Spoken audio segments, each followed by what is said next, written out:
want to have a better relationship, and somehow they have it that all those things are separate from their health.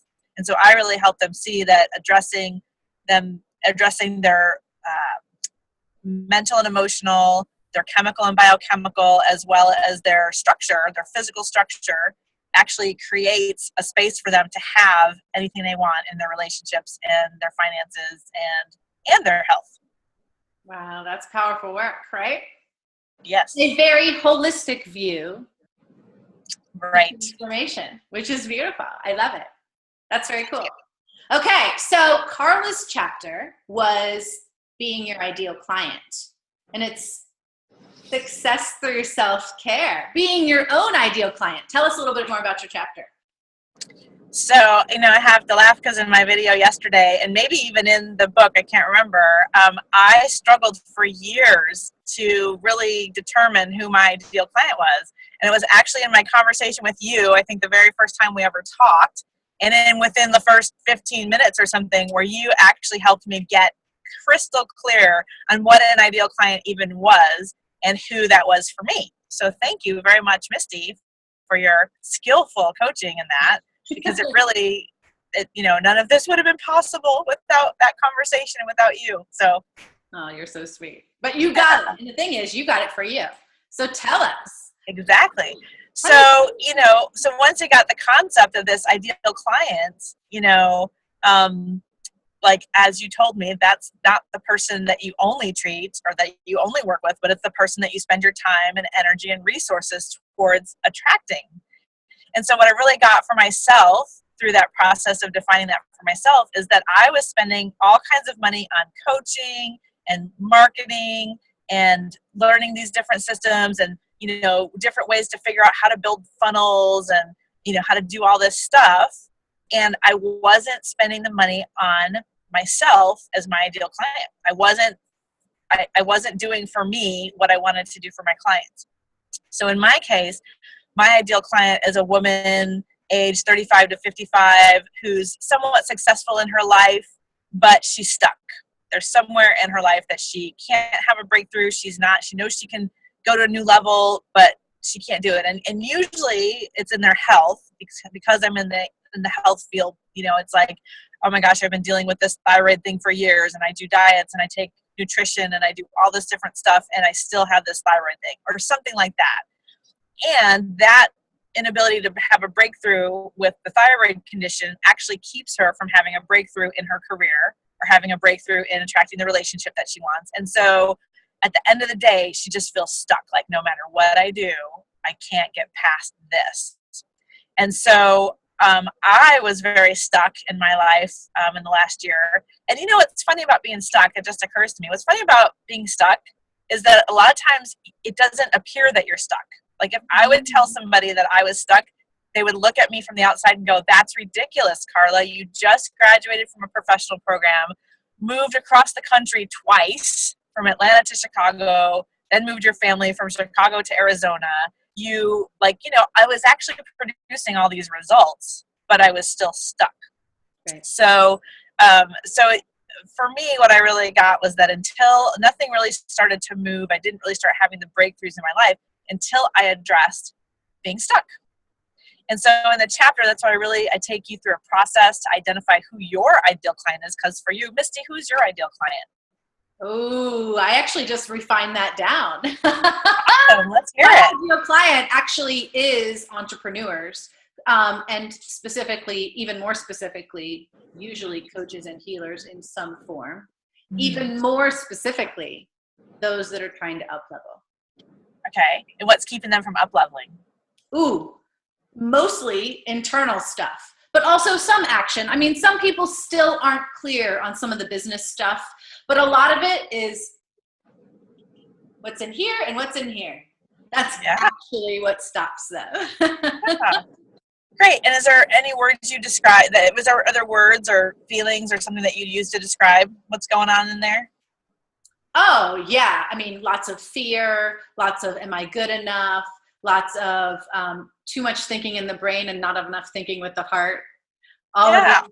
Awesome. Tons of these things. Yeah. So your ideal client is someone who still has some fear and some feelings of feeling not good enough.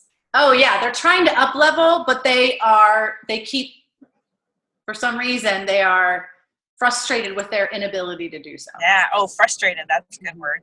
So yeah, in the chapter you get the chance to actually go through for yourself, and like that's in your business, and then you can look actually at each area of your life, like who you are in each area of your life, right? So for me, like I had areas of my life where I was not stuck, but I had other areas of my life, like my relationships and my body image and things like that, where I was stuck.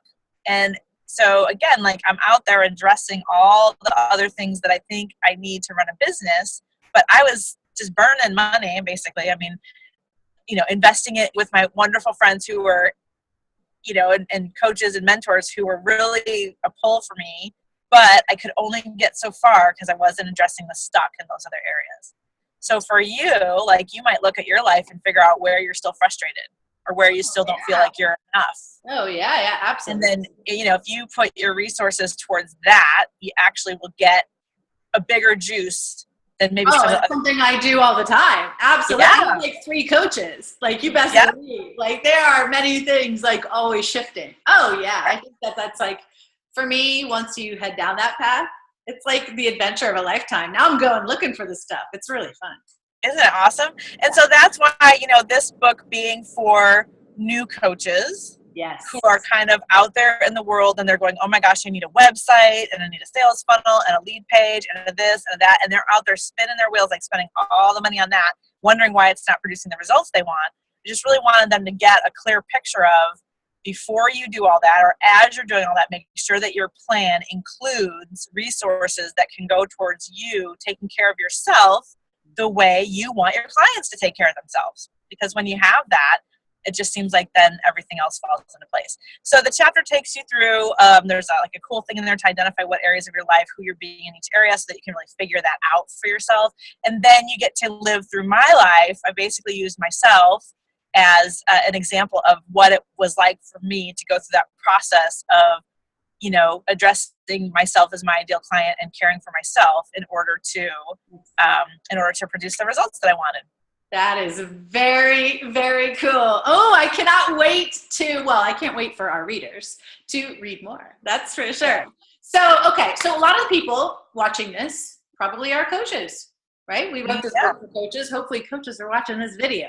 Right? And I hope they're coaches, but I hope they're also like doctors like me. Like I can see that in the chiropractic field, we all go out there, we're individuals, and we don't call ourselves coaches, we call ourselves doctors, but actually at the end of the day, that's what we have to do. So I hope doctors are watching, and even I'm thinking like lawyers, any professional that's out there and they're doing a business on their own day in and day out, I think could really benefit from this book. Or the person who is building like a team, like they're not maybe coaching, they're selling a product, but they're also helping people underneath them build a team and sell a product. Like they end up being in a coaching role. And I think that's like the beauty of this, is that there's so many people that probably don't think of themselves as coaches, but once they pick up this book, they are going to get like, oh my gosh, I can support myself in this way too. There you go. Even cooler. Yeah. So a lot of these people who might read this or see this video, whoever it may be, right? The more the merrier. A lot of them will be thinking, maybe I should write a book. So what came up for you in the writing of a book? How did you work through what came up? What came up for you? Well, what comes up for me is that, there's a saying that I don't know where it originates from, the Zig Ziglar or something like that. It says, how you do anything is how you do everything. And that is really how I run my life, which, maybe at some point there's an opportunity for an upgrade. But for me and my process, what it really took for me to get this on paper was one, an urgency, So I had some times on my schedule set aside, and I was going to spend 2 or 3 hours over a couple weekends, because I kind of jumped into the project late. So I didn't have the full time available, which wouldn't have made a difference because that's not how I do things anyway. Kelly probably knew that. And so what really I needed was, I think sometimes we think that when we want to produce a result, that the actual producing of the results is like all we actually do. The time that we spend like sitting and writing, that somehow that's it. Like that's how we know we did it. And for me, once Kelly contacted me and said, will you do this? And are you in? And what, once I decided what my chapter was going to be on, I mean, I was constantly in my head, like formulating or saying like, how would I say that? Or, oh, does this apply to what I want that message to go out? And so it would look like I sat down, 2 or 3 days before it was due and wrote, well, I wrote 6,000 words, but apparently it only needed to be 2,000. So that was fun to cut that down. But really what's important to know about writing a book is that you're writing it all the time. Your book is in you all the time. Whatever the message is that you want to get out to people, you're always formulating it by the experiences that you have, by the way that you're thinking about your clients or getting feedback, or the bigger picture that you're taking from the people that you're working with. They're only in their stuff. But when you start to work with a number of people, you can actually see the bigger picture. Mm-hmm. And so I would just encourage anybody who has a book to write to set yourself a deadline, or ask somebody else to set a deadline for you. It depends on your triad. And I actually wrote most of my book on the, I don't know what I'm going to call it, but the change formula for getting energy, or the formula for change. And really, some people need to set deadlines for themselves, and then that motivates them. And other people need somebody else to say, hey, you're going to have this in by this date. And then you organize yourself around that however you do it. So I would say that that's really the key, is to set yourself a deadline. My book is going to be submitted to Kelly at Scorpio Press by, and to just stick to it. And when you sit down to meet that deadline, don't be too attached to what comes out. Because I was kind of surprised. I had the idea of what I was going to say, and then how it actually came through me was very different than what I had thought, even the 6 weeks before when I was committed to the project. So that's what I would say. Too. That's hilarious. I had that experience too, that what actually came out wasn't quite what I thought I was going to write about. But I mean, hey, I bow to the process. Yeah, exactly. That's beautiful. That's and very the fact cool. is we wrote it, and I love the quote by Wayne Dyer, which actually I realized he's quoting somebody else I just saw the other day. But Wayne Dyer always said, don't die with your music still inside you. Mm-hmm. Mm-hmm. Yeah.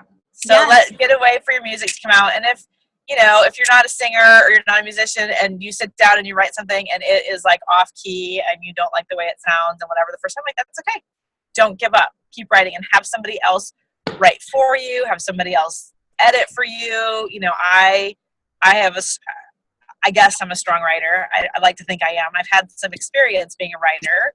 And so that, that part is easy for me. But I know for other people, if you haven't done it, it's going to take something to build a little muscle. So just like going to the gym, don't say like, oh, I wrote something once and it was miserable and it didn't come out right. I hated the way it sounds, so I quit. Like, commit to like, okay, every week I'm going to write 2 or 3 chapters, not chapters, but like 2 or 3 paragraphs, like whatever it is you have to do to really build that writing muscle for yourself, because it's a great way to express yourself. And it's so cool to see that even with all the media, all the videos, like people all over the world downloaded our book, right? Like they didn't have to go to the trouble to go to Amazon and like, okay, they could buy with one click, but I have other friends, like they had to download a Kindle reader because they've never done it before. And like, it was still a big deal that some, the energy that goes into writing a book versus like, I don't know, they could go online and pull up a video by me, or they could find 10 different people saying what I'm saying, and they really wanted to know what I had to say. So I think that's just like our collective consciousness longs for knowing what each other has to contribute. So don't hold back from that. That's beautiful. That is so cool. Thank you for sharing. Yeah, it is. But it's doable. Guys, we did it. Like, I feel like it was easier than I thought it would be, actually. Okay, cool. So if someone wants some more Carla, how do they accomplish that? Some more Carla. Well, currently I have an office in Chandler, Arizona, and I will be opening another office in Scottsdale, Arizona soon. And my favorite way to work with people is in person. So if you are somewhere in the world where you would really love to get out of cold and snow and rain, and you want to come to the Valley of the Sun, I have amazing 3 and 5 day retreats where we can create for you a space to upgrade your structure, to upgrade your mental and emotional beliefs and state, and to upgrade you chemically, to look at your diet and to look at how your body's using the nutrients you provide it. And we can do that in, a week or less. So that's my favorite way to work with people. And if that's not possible for you because you live really far away or the finances are getting in the way, then I also offer online consultations and online programs where you can work with me over a period of months and we can check in, and it's like coaching, but it also affects the physical and emotional and chemical level. So we don't just talk, we actually do processes that help you change your physiology and change your structure. And you can find out more at www.carlagibson.com.